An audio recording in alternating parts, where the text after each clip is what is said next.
Hi అండి. Welcome back to my channel. ఈరోజు మన రెసిపీ కొత్తిమీర టమాటా పచ్చడి అండి. ఇది చాలా బాగుంటుంది రైస్లోకి, ఇంకా ఇడ్లీ దోశ దేనికైనా చాలా టేస్ట్గా ఉంటుందండి. నాకైతే లంచ్లో తినాలనిపించి కొత్తిమీర పచ్చడి చేసుకున్నానండి.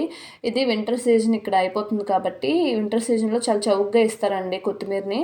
అందుకని నేను తీసుకొచ్చి ఈరోజు మన లంచ్లో చేసుకున్నానండి. ముందుగా ప్యాన్ పెట్టుకొని ఎండుమిర్చి, ధనియాలు, జీలకర్ర, తెల్లుల్లి వేసుకొని ఫ్రై చేసుకోవాలండి. దాని తర్వాత చిన్నగా కట్ చేసుకునే టమాటాలు అందులో వేసుకుని టమాటా పచ్చివాసన పోయేంత వరకు వేగించాలి.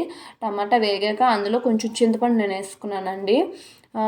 కొంచెం చింతపండు బాగా ఫ్రై అయ్యాక అందులో ముందుగా మనం కడిగి శుభ్రంగా చేసుకున్న కొత్తిమీరని వేసుకోవాలండి. చాలా ఫ్రెష్గా ఉంటుందండి ఇక్కడ కొత్తిమీర. ఈ వింటర్లో బాగా అవుద్ది కదా, ఫ్రెష్గా దొరుకుద్ది.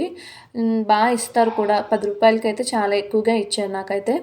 ఇంకా పచ్చడి చేసుకుందామని ఈరోజు తయారు చేస్తున్నానండి. అయితే ఈ కొత్తిమీర బాగా ఫ్రై అయ్యాక చాలా కొంచెం అవుద్దండి, చూడటానికి ఎక్కువలా అనిపించింది కానీ ఇంకా ఉప్పు వేసుకొని బాగా ఫ్రై చేసుకున్నానండి.